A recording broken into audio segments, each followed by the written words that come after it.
Hi, everyone. Thank you for joining us today. We are running yet another Elevate Finance Summit. And for those who have joined us before, you know that we've been rotating in a series of business leaders, visionaries, VCs, finance leaders, and the such. And so today is no different. We have brought yet another great founder, COO, entrepreneur on with us so that you guys can all learn from him, and excited to jump right in. Just some housekeeping before we go into details. All participants are muted. If you have feedback, there is a group chat feature, and so you can participate and start putting in your questions, and we'll make sure we get to as many as possible before the webinar is finished. The audio is through the computer, of course, so no dial-in, just in case. And you can read the rest of these pieces, but the On24 platform is pretty intuitive, so I'm sure most people will be able to figure it out. If not, just use the chat and you can ask questions, and we'll help you make sure you get the most out of the webinar.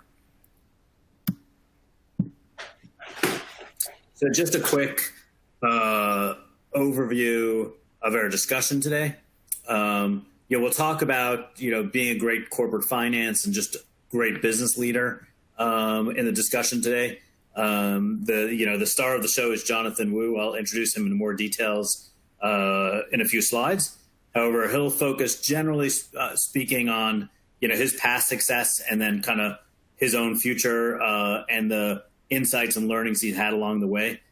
Generally, you hear a lot of his philosophy around running a lean operation and a strategic back office, and why it's so critical to the front office and to the strategy of the business. I'll have a short presentation after our discussion about Tipalti and strategies on automating and streamlining the financial operation for scale.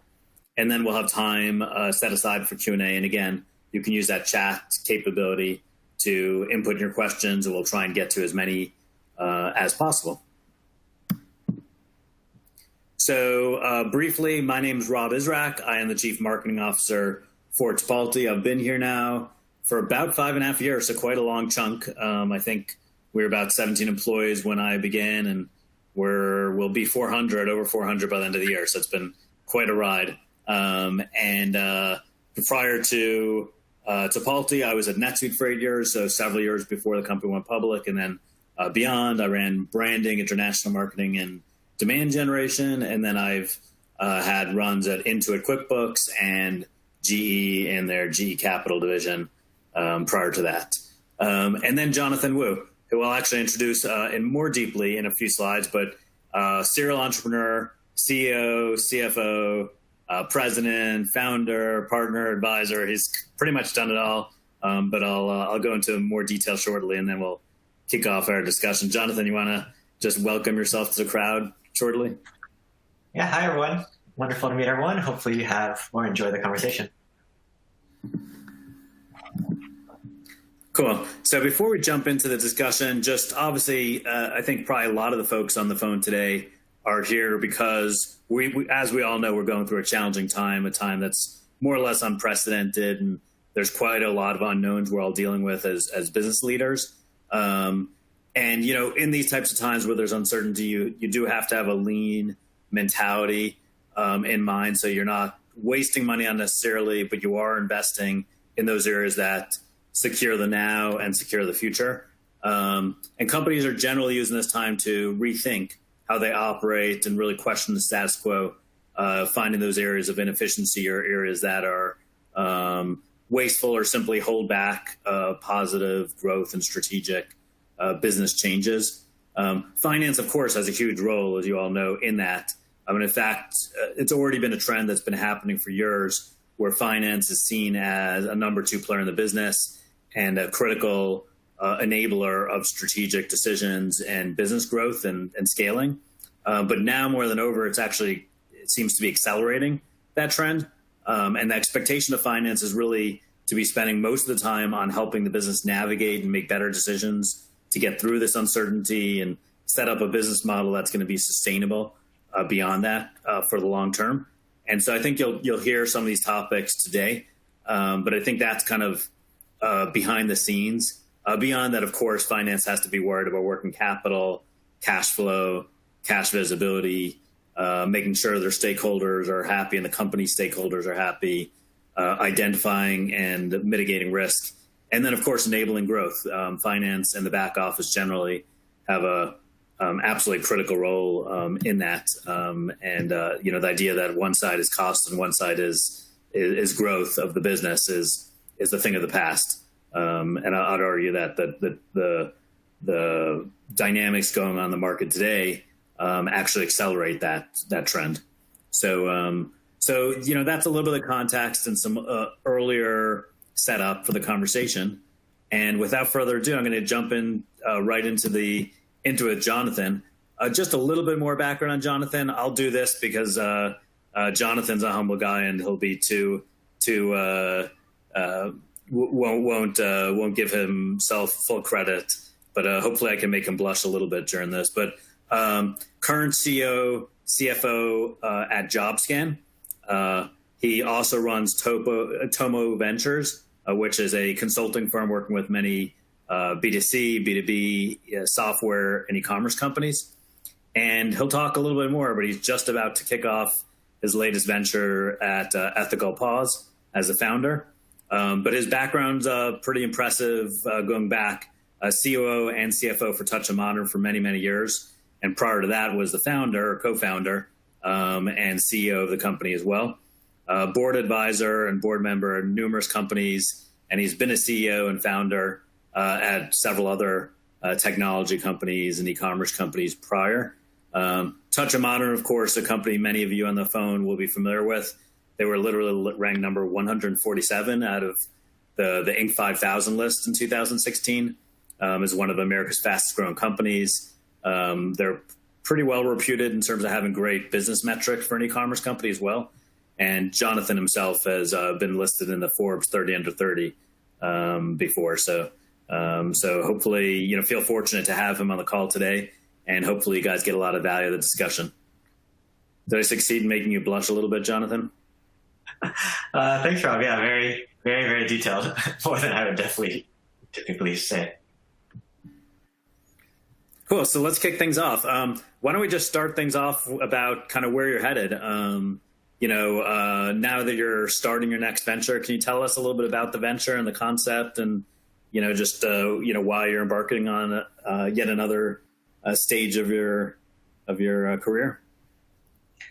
Yeah, so generally I've always been fascinated by kind of companies and platforms that really enable individuals to make a living. And with this new kind of paradigm that we're in with the coronavirus, it's almost, I see like a new shift happening in how people work and particularly how people make a living. Already in the US, only a small percent of the population works in large corporations.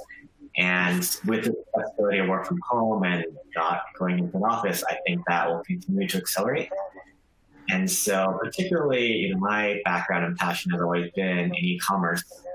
And for, watching friends build new e-commerce companies, I've always found it interesting that it's still pretty difficult to actually build one in the sense that it involves a lot of work. And despite the resources and technology out there, you still have to stitch a lot of things together.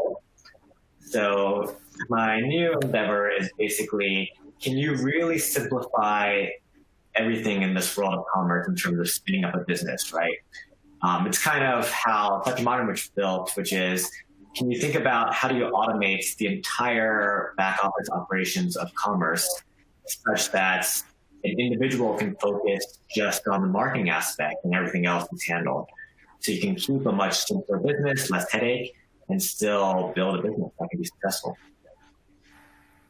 That sounds like a beautiful thing. Hopefully you can make it a success.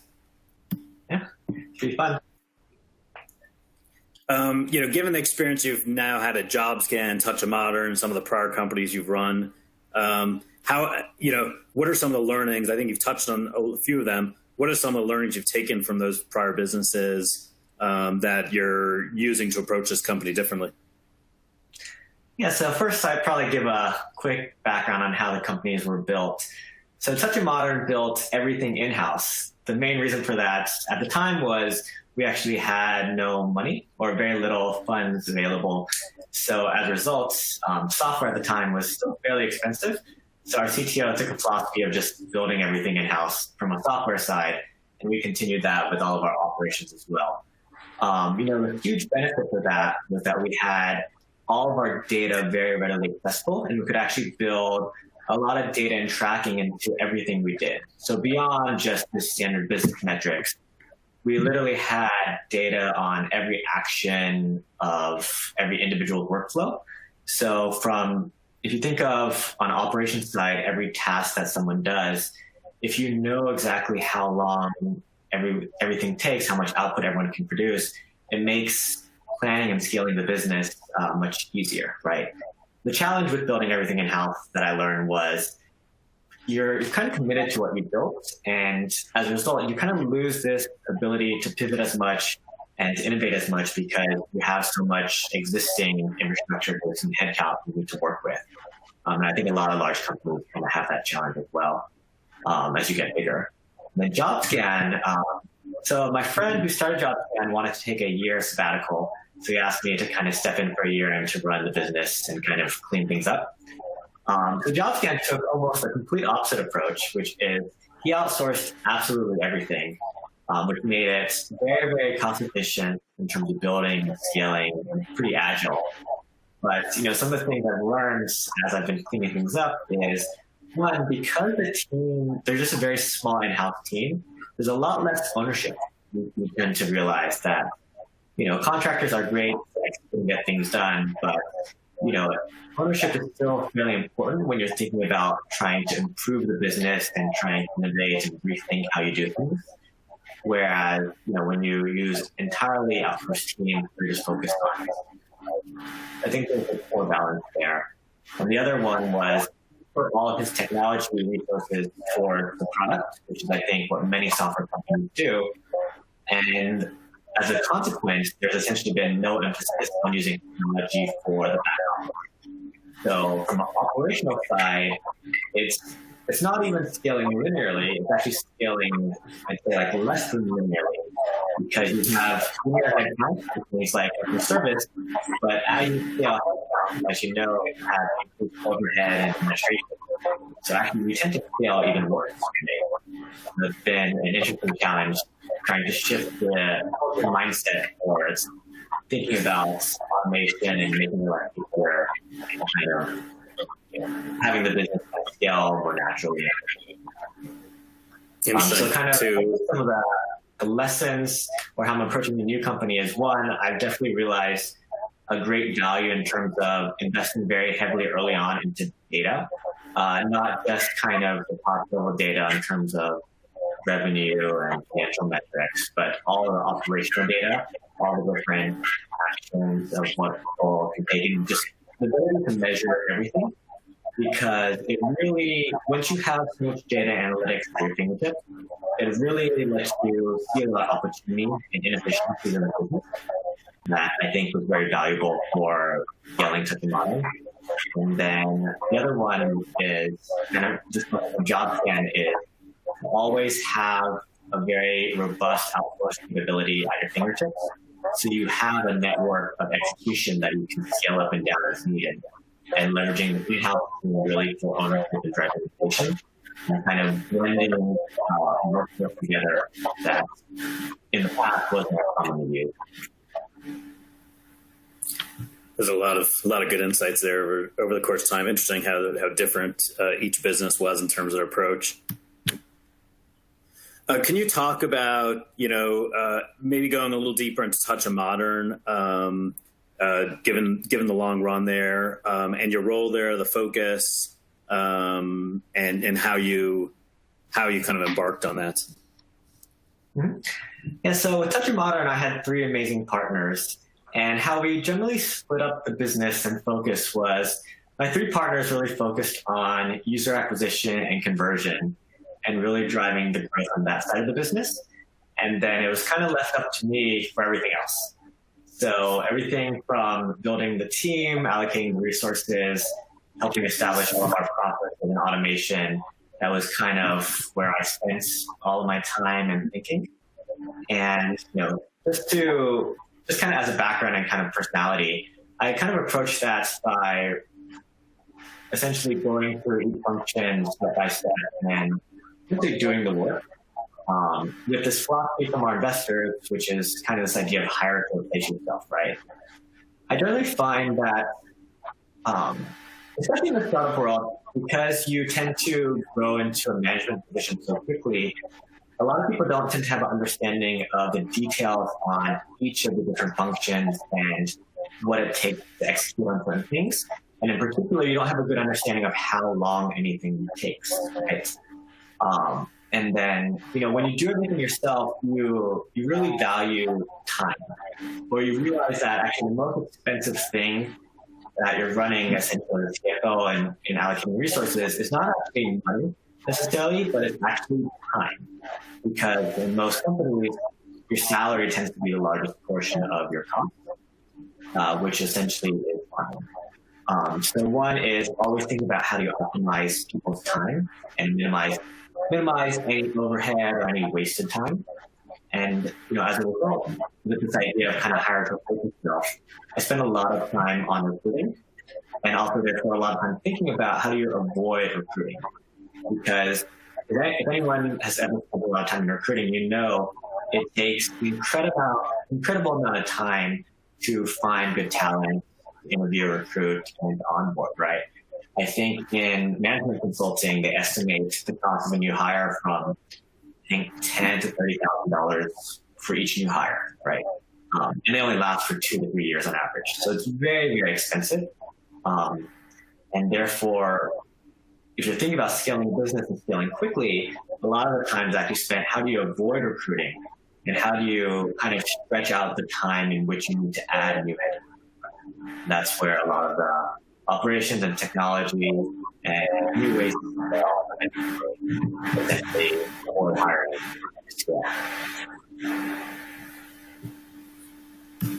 Interesting. That's some new data points for me as well. It's and you guys did scale pretty fast at Touch of Modern, kind of going from the infancy of the company to a company well over 100 million, before you moved on to your next ventures. From an operational finance perspective, how did you take that philosophy you had and apply it? And what did you do kind of in the certain order over the timeline?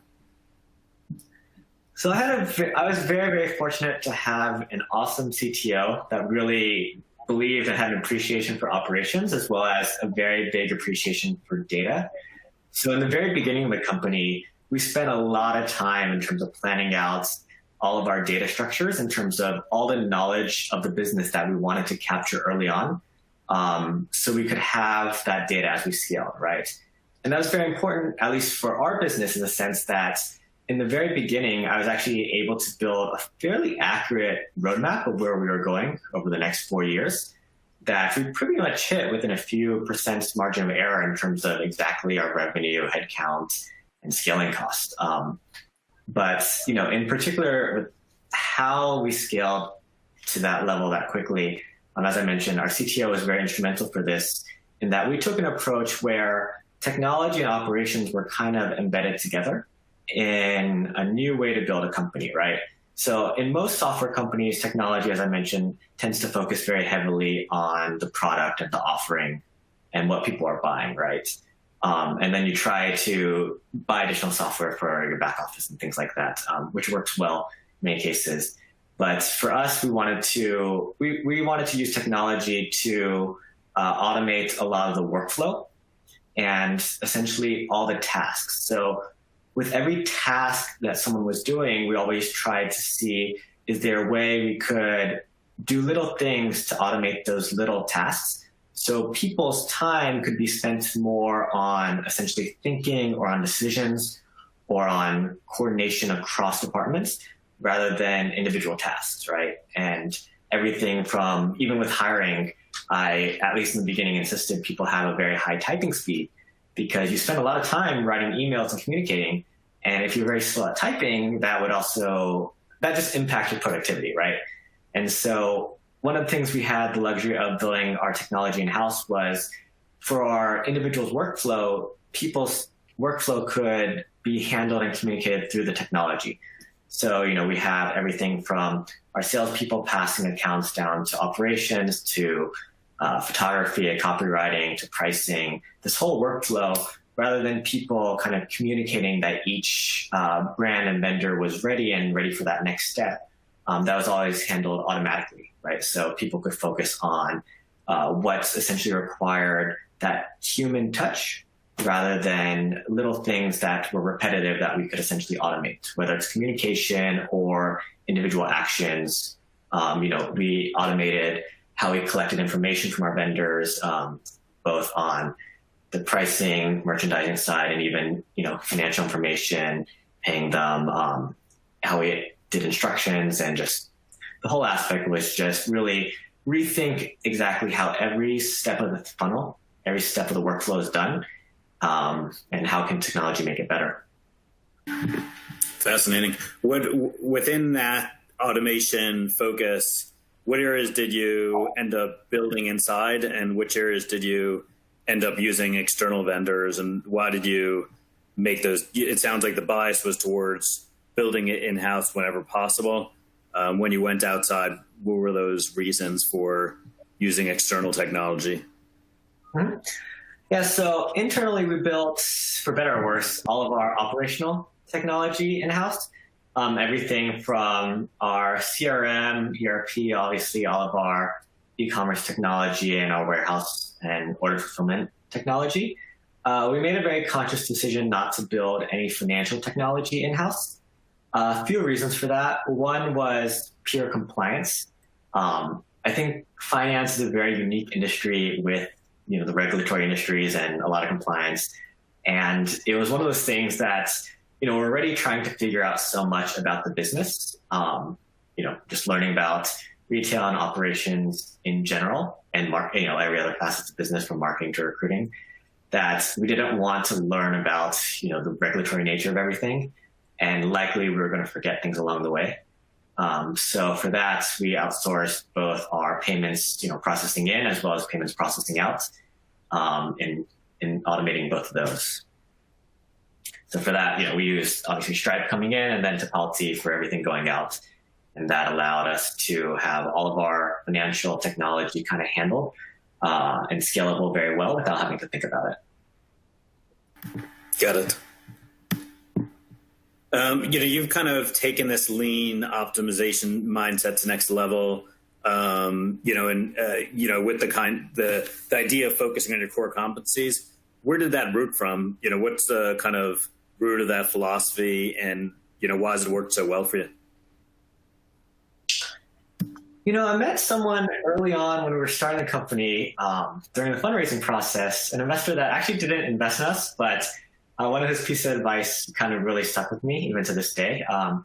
It was James Courier, who now runs NFX. And one piece of advice he gave me was, for the most part, there's not a lot of things that haven't been done. A lot of things have been done before, and a lot of things have failed, right? And so it's kind of your duty as an entrepreneur to actually learn and understand everything that's come before and everything that's failed, so you're more conscious going in, right?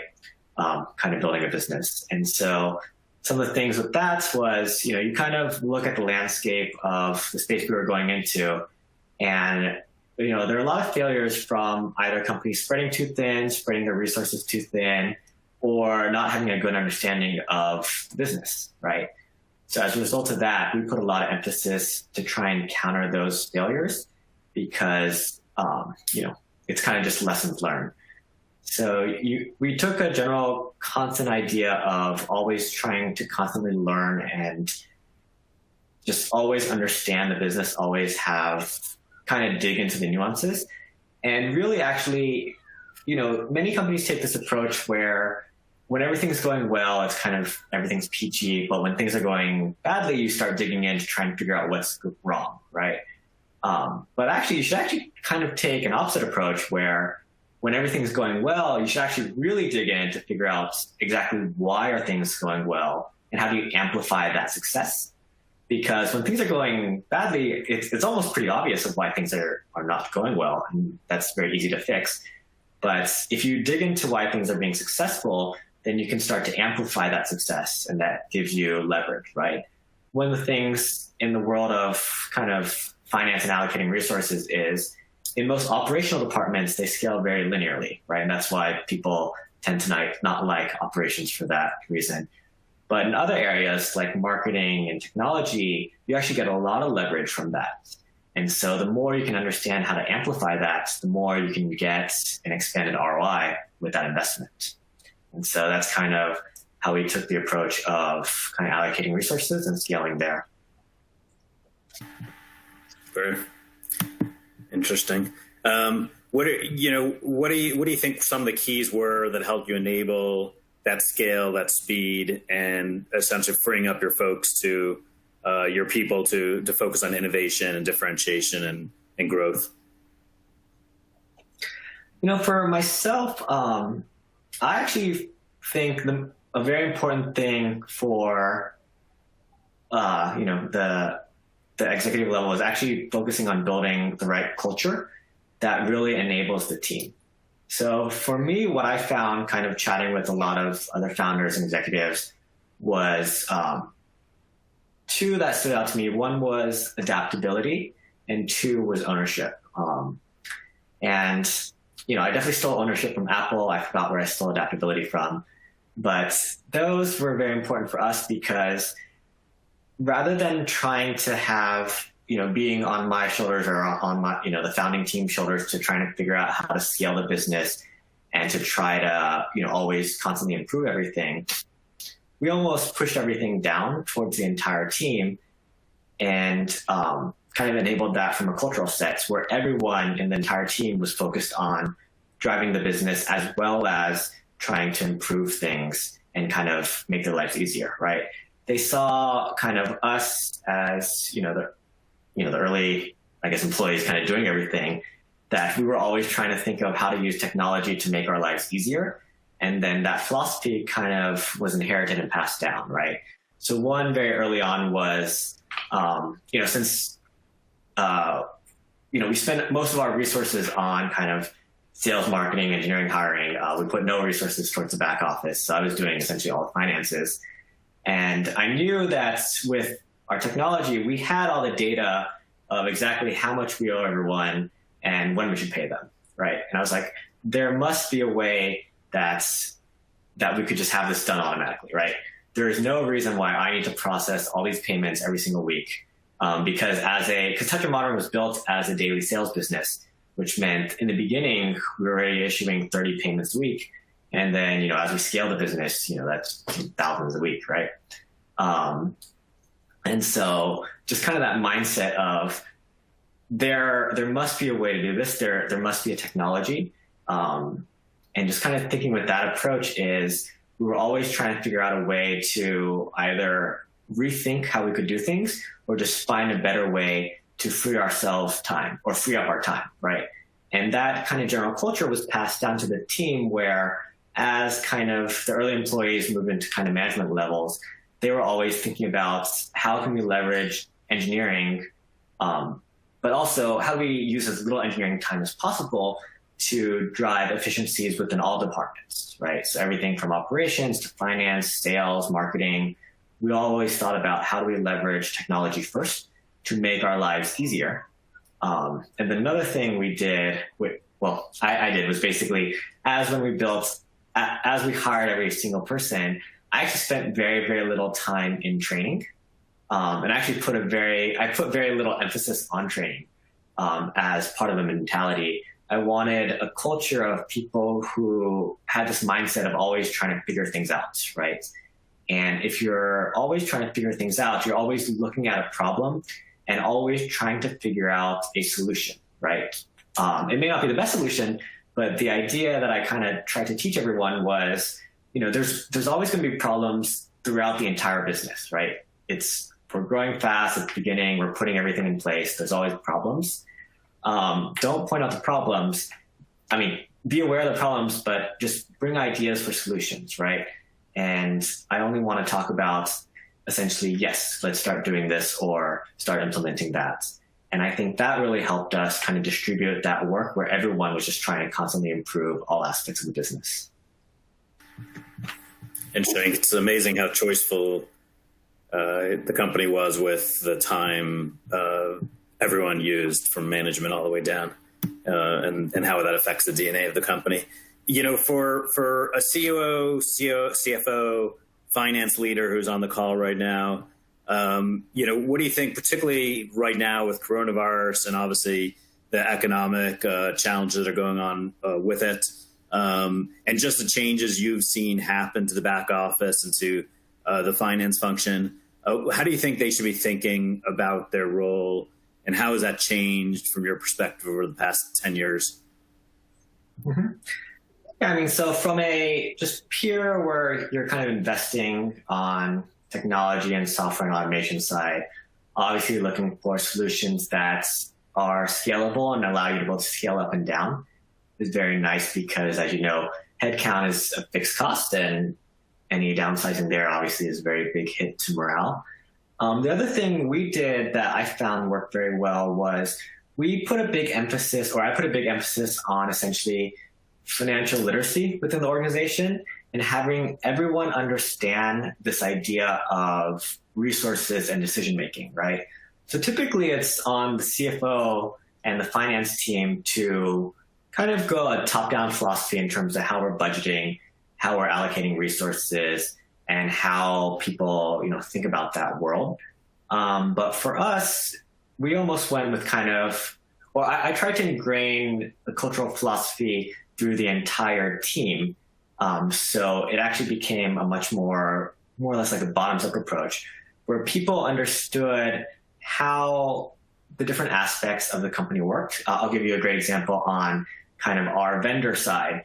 Whereas most people initially were focused on how much revenue a vendor brought in from the sales, I created a lot of transparency into not just the revenue generated by a vendor, but the cost generated by bringing on that vendor, all the time spent in onboarding that vendor, from the individual employees contributing to that labor, from how much time we spent on photography to copywriting, to how much time we spent in processing refunds, how much refunds it did, and really giving people essentially a very bottom line of what is that impact for that individual brand or individual sale or individual product.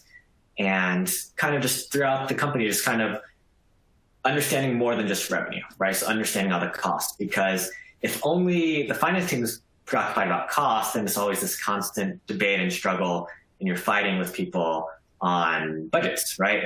Versus in half the departments, we actually didn't even set budgets for the first 4, 5, 6 years, because if they have the right philosophy, they know when they need to spend resources and they know where they can invest, and they're naturally doing this ROI calculation that finance does whenever they're doing big investments. And it was just, they just knew exactly where the company wanted to allocate resources. And I think by kind of sharing that responsibility within the rest of the org, I think it allows people to have a better understanding and ownership of when there are hard times, because people are conscious of costs everywhere, and they know that they've already made conscious decisions and helped the company in that respect, right? So I think that is, a step that more companies can start taking to kind of give visibility. You don't necessarily need to give like your true bottom line operating profit, but just kind of giving an understanding of how you think and how you allocate resources, so everyone can kind of help in that decision, right? The more people have ownership or feel that they're part of that decision-making process, the easier it is for everyone, and the more that they feel responsible for that decision or that cost. Yeah, the other things I heard you say in there were, it's not only about hard costs, but soft costs, the time, and the time and resources related to making decisions. And then it also sounded like you strike a balancing short and long-term blending of, there are things that have higher cost, whether if they're hard or soft, they're now, versus the value they deliver, not only short-term, but long-term, kind of striking that balance between that. Mm-hmm. Yeah, exactly. And time is just, I comment a lot on time because I think it is very true in the sense that time is very, very expensive, but also time actually has a very big impact on morale too, right? Because as an individual, everyone wants to feel like they are driving impact or essentially spending time where it's most impactful for the business. It's just kind of this like natural human tendency, right? And time where you spend on administration or waste or essentially like preparing for a meeting or preparing for a decision isn't long-term value contribution, right? It's kind of like a short-term decision. So essentially minimizing and optimizing the time spent there just kind of greatly improves agility everywhere, because everyone is kind of happier to spend time where things are making a bigger impact, right? Got it. Yeah, particularly if you have the right people. What's some advice that you can share with the audience? We'll move to Q&A shortly and see what questions the audience have for us. But what are some advice you can generally give to the folks on the phone, just with their current companies and helping get through this stage of the economy, as well as setting up their business for beyond, that you'd like them to keep in mind? Mm-hmm. So, what I already mentioned, which is if you go into kind of every problem you're trying to solve with the idea that everything's been tried before, no problem is unique, no solution or idea is unique, then a lot of it is you can spend a little time first just understanding what's been done in the past, either researching online or even talking with peers in other companies. And you can save yourself a lot of hassle and kind of draw from the experience of different ideas and different solutions, as well as when you're thinking about problems, really think of, if from an entrepreneur's perspective, if you were actually trying to solve this problem as a business, there's very likely a business that actually exists that solves a problem in a way that you're thinking about it, right? For us, it was, we have all this data, we know exactly how we're going to pay people. There must be a technology that can do this. We know on the operational side, all of the actions it takes for every single step of the process, so we can actually automate a financial projection, leveraging all that data, right? A lot of things already exist, and it's really just thinking about how you can make things more efficient or make your life easier. And then, another one is, especially in this time, since we aren't in offices anymore and we're working from home, a lot of people kind of operate in a bubble because, it's just you and a computer screen. But I think it's more important now more than ever to really constantly engage with peers from other companies. For me, when I was building Touch of Modern, I had a very regular cadence of catching up with founders of other companies to constantly share challenges in scaling or go through different problems that I was having. Because, essentially a lot of our peers, were essentially, one funding round ahead, or essentially 1 or 2 years ahead. So I could draw on a lot of ideas on how people approach different scaling problems. So I wouldn't have to reinvent the wheel, right? I could just see what they did, and also I could see actually how it played out in their orgs, decide which one, I wanted to follow or wanted to blend together. And, last one I've kind of recently learned is, there's this balance, I think, as companies get bigger and they add more management layers, of this idea of kind of micromanagement. And, I found that micromanagement is definitely very effective in the short term to really kind of push things forward and to get things done.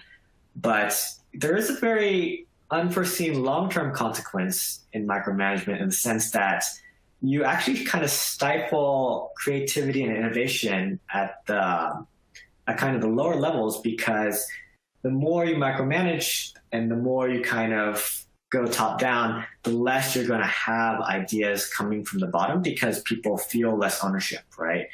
And so you have to, if you want great ideas and solutions coming from your team, you have to give them the flexibility to experiment, to try, and to come up with those ideas.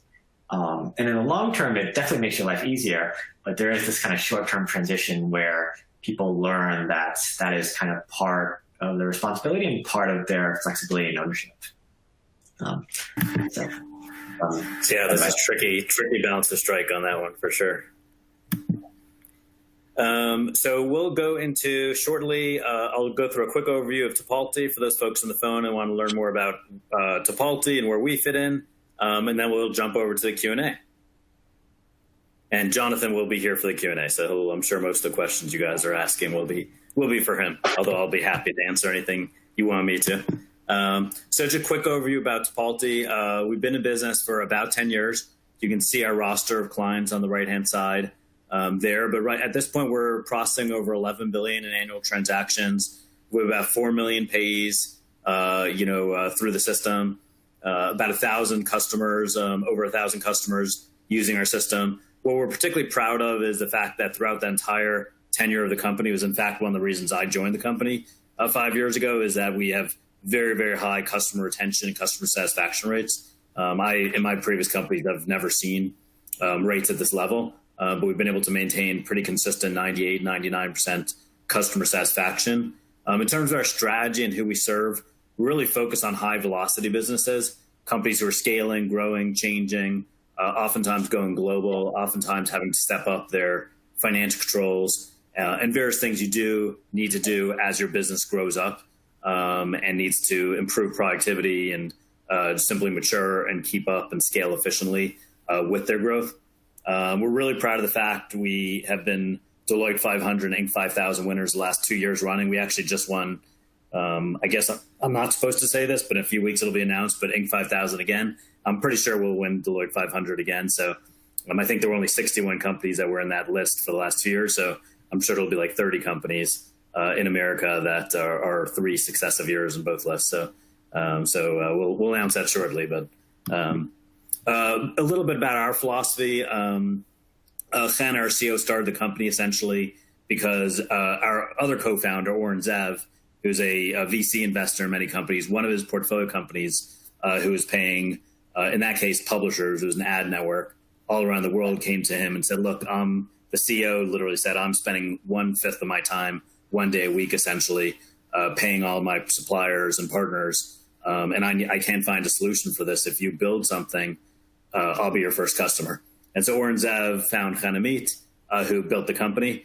And essentially kind of the root of the company back then and to now is that executives and the team's time is valuable. And finance in particular is expected to do more for the business, run the back office, improve productivity, ensure cash flow, enable growth plans, enable globalization, focus on things like mergers and acquisitions and strategic ventures, and the such analysis and insights for the business. And if that's what the CEO, the board, the VCs, and the CFO want their team focused on, then you've got to free up your time. And within the finance function, AP is consistently noted in surveys by CFOs, CEOs, controllers as the most time-consuming function in finance. And so our philosophy is, in order to embark and move your team and shift your time towards the areas where finance adds strategic value to the business for short and long term, you have to free up time and take it away from these manual, repeatable processes.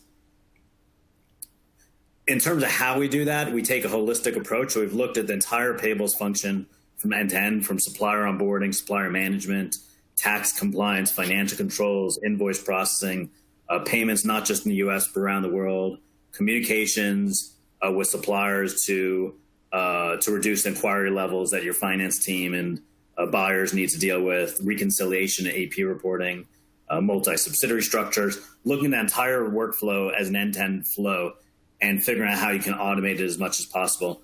And so we try to solve comes down to 4 really key things. One is look at that end-to-end payables workflow and try and optimize and maximize efficiency at all costs. And we've been fairly successful at that.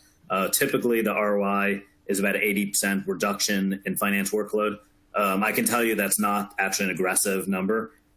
We've got, I think, Docker software automated by 87.5% of their workflow. Seeking Alpha automated about 95% of their workflow. I'm not sure what the Touch of Modern what numbers were, Jonathan, but they were probably in that same vicinity.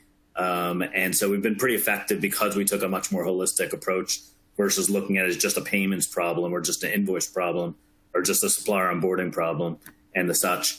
And the payback there is, of course, freeing up finance to focus as well as avoiding future headcount and AP And certainly as you do things like go global or add multi-subsidiaries around the world, the hassles and the inefficiencies that come with that go away, and you can move more rapidly. The other key aspect of it is business visibility. When you approach things like this, and you not only address things like maybe supplier onboarding or invoice processing, but you actually manage and execute the payments across different payment methods, across different entities, across subsidiaries, across geographies, across currencies, and the such, you basically expedite and accelerate the financial close by about 25% pretty regularly. Again, that's not a relatively aggressive number. We've seen customers with 40%, 50% acceleration in financial close, and that's usually on top of what you might get with let's say a NetSuite, where you also use that to expedite the financial close as well. But you also get very timely, real-time visibility basically across your spend and your business, across every aspect of the business. So business visibility is really important right now. It's one of the charters for the finance team to enable their company, and we really help there. Adaptability, of course, right now, adaptability is key, but given our focus on high-velocity companies, our products have been built so that as our clients' business changes, we can keep up with those growth. Maybe right now tax compliance isn't a key thing for your business, but as you get bigger, auditors are definitely going to be important, and preparing for an IPO is definitely be important. And you don't want to have holes in your tax compliance process or your regulatory OFAC checking, for example, your reconciliation processes, financial controls, et cetera. And so you have to make sure you're ready for not only what your business looks like today. Maybe you're only a US-based company with US-based suppliers today, but tomorrow you may acquire a company, or you may open up a shop overseas, a cost center, or potentially have suppliers across the world, and you have to be ready for these changes proactively. And our system has to be built to adapt to those changes that may happen to your business in the future. And then finally, of course, and it's relevant right now, but you have to have smart cost, financial, and cash flow controls in place to avoid the kind of compliance penalties, audits, fraud, and various best practices that you'll be required to have in place once your company gets big enough. But you want to do so without reducing the agility and the speed of your company. So you don't want to add bureaucracy in your company that weighs it down and slows everything down in the name of that. And so it's about having smart controls in place that enables your company to move fast and scale without bogging it down and the such. In terms of technology, I'm not going to go in here in depth. If you're interested in learning more about Topalti, we'll be happy to help you.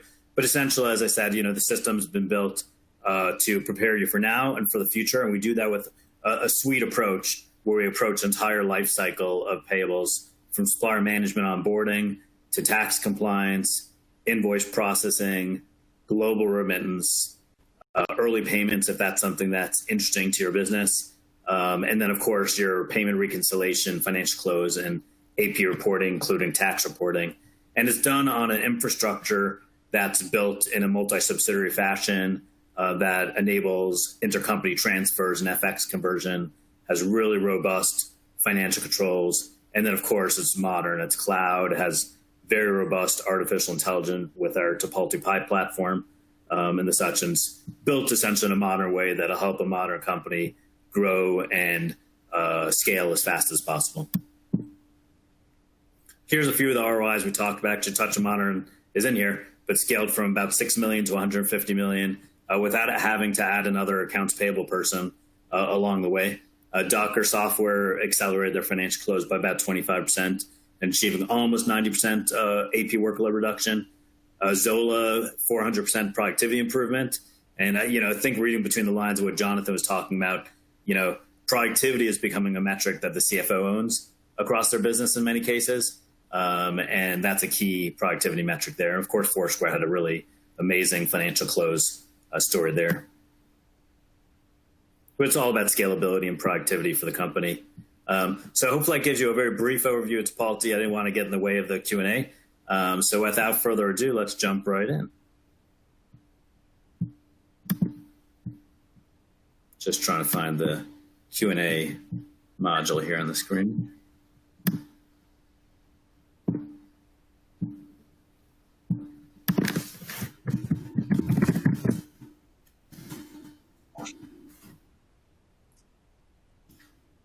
Hold on a second as I figure out where, there it is. Okay, Q&A. Sorry about that, guys. So first question here. So this is for Jonathan, expectedly. Can you talk more about how you select outsourced services? And it sounds like with this, the person's asking for both, people and technology. But he asked the question of, are you mostly U.S. based or offshore based? For that, it really depends on the problem. Right, so naturally, as a U.S. company, we'll tend to look at U.S. resources first for most of our problems, especially on the technology side. For our payments problem in particular that we had when we started the company, which was we were trying to pay essentially all of our global suppliers for any payment method that was easiest for them. I took a much broader approach because actually most U.S. companies were very U.S.-centric in how they solved the problem and therefore only tended to cater towards U.S. receivables or U.S. payments, whereas I needed something that could accommodate any currency and in multiple different ways you could actually pay someone. And so we took a very global approach with that search. And at the time, Chipotle was technically, I think, an Israeli company. And so that, for us, addressed our problem very well. And so in the case of technology, I think it really depends on what is the problem first, and does it require necessarily an international approach, right? For the most part, I think we tend to lean toward U.S. companies because they're very familiar and we understand kind of the business culture and business practice, and many of the products are catered towards the problems of U.S. companies, so that works very well. I think if your problems tend to be more global in nature, you may want to take a more kind of global approach for technology. And then kind of for personnel resources, at this point, especially given the coronavirus, I've shifted a much more global-centric approach towards headcount and resources. The main thing that is important is, for me, kind of communication, right? So making sure, wherever people may be, I can, based on the accents or whatever, I can really understand and we can communicate very well, or we can communicate and be on the same page, because you tend to find a lot of time is wasted in communication, even at the executive level. And so actually, the more people kind of think similarly or actually understand each other's philosophies and how they make decisions, the faster you can kind of work in general. And then the other one I take into consideration is whether or not the work needs to be in concurrent time zones for any reason or not. If it needs to be in concurrent time zone, I would definitely prefer the US. But if it doesn't, global works as well. Cool. Just building on that, Jonathan, there was another question that came in. When you think of your business model and you look at global expansion, I think the question sounds like it refers a little bit more to going global from a demand perspective potentially. But it says, the question is, how do you know when it's a good time to go global or have global expansion? And what geos do you think there are opportunities around? Mm-hmm. On the global side, I guess as a operations person, I first take the lens of what is this going to add to the burden on the business from a customer side going a more global approach. So both, from clearly the revenue side, are you processing revenue all in domestic dollars or are you processing it in foreign currency? And there's implications there. And the second side is on the marketing front, how much are you spreading your marketing and sales resources on a global side to kind of widen that market share?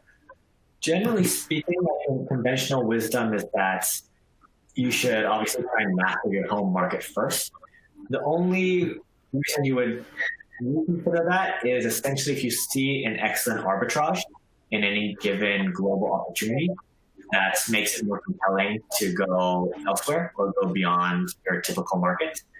My general thought kind of with marketing and sales is I think every few years there tends to be this new paradigm, at least in the world of marketing and advertising, where new channels open up that if you recognize quickly and you can capitalize on quickly, you can leverage amazing arbitrage for growth. So if you ever see that and are in a position to capitalize on that, I would definitely lean into that. But if not, then you're operating with the typical constraints on, is this going to spread resources too thin, and is this going to add operational complexity? And I know, I just finished reading kind of the Netflix history, and they talk about when they were thinking about expanding to Canada, was it worth the extra operational complexity? And it wasn't, because there's so many problems and challenges with your own business and winning your current market that you only have so much mind share and so much resources to kind of tackle each problem. So, try not to introduce too many additional problems if the ROI isn't there. Makes sense. Next question. This one's actually for me, I think. Will this software integrate with NetSuite? And the person follows up with invoices uploaded, coded correctly in our system. So I can answer that one. Yes, we do integrate with NetSuite. We actually won NetSuite's 2019 Suite App of the Year. And since they didn't have Suite World this year, they didn't have announced the winner for 2020. But we're the last Suite App of the Year from about 500 different apps. But in terms of what is integrated, there's four primary areas that are integrated. So the supplier record is integrated, the invoice record's integrated, the payment execution is integrated, and then the payment status integrated. And then the other piece that's integrated is Topology is built in a multi-entity structure. And as many NetSuite customers know, that system is also built, of course, other systems like Intact are built this way, are built in a multi-subsidiary structure as well. And so we integrate all those four areas, both at the subsidiary level and at the headquarters level. And, when I talked about accelerated financial close, that's obviously a key pain point in the financial close process. If you have many different subsidiaries and you're trying to reconcile multiple general ledgers. And so that's a pretty important piece of that. So, yeah, we do integrate with NetSuite. So that was that question. And then one more question for you, I think. We've got about 3 minutes left. So, but what strategies, you've consulted, Jonathan, for a lot of companies, both in e-commerce and then beyond in technology and other spaces. What strategies in e-commerce are salient or translate to other business models the most in your perspective? Very interesting question. So I guess my personal preference, partially kind of where my interests and kind of strengths lean. One is kind of on the finance side. I found when I kind of start or enter or get visibility into a company, the first thing I recognize is they have very little granularity in a lot of their financial metrics and understanding. Whereas my philosophy is I like to have a lot of granularity at every single expense to know exactly where every transaction is flowing. So even at Touch of Honor as a scale, I knew exactly, you could look at a very detailed financial statement and you could understand exactly everything that was happening in the business. You could almost read the financial statement as an overview of the entire business. It makes it very easy to make adjustments or fine-tunings or make strategy decisions just using that report. And the other one is more on the people side, right? One is obviously, as I mentioned many times, is always being conscious of people's time. I think it's just like this continuous struggle that people, especially when you don't understand other functions, you tend to ask for things that may take a lot of time or do tasks that are not a good use of time. So that's one big one. And the other one is just a huge emphasis on recruiting and recruiting for the right culture very, very early on, because a lot of your headaches come from, at the end of the day, people. So as much as you emphasize culture and recruiting, that means a lot of your other problems that tend to happen downstream can be eliminated. And it's this different philosophy where a lot of companies will later solve this with overhead or process or management or bureaucracy. And if you just address it all in the recruiting funnel, then you don't have these problems and you don't need to introduce that extra process and the extra management layers and everything like that. So it's a kind of thought. Great. Well, thank you for your time, Jonathan. Thanks for the audience taking their time to hear the discussion today. And for those who submitted questions as well, which made the conversation even more interesting. If you have any questions for Jonathan, you can let us know and we can put you in touch. And certainly for Tipalti, you can do the same. We will send a recording of this webinar out in the next few days, so you can watch it again or share it with others if you'd like. And hope you enjoyed the session, got value out of it. And thanks again, Jonathan, for your time. I know you're busy, and your insights are always fascinating. All right. Thanks, Rob. Thanks for having me. Bye, everyone. Bye.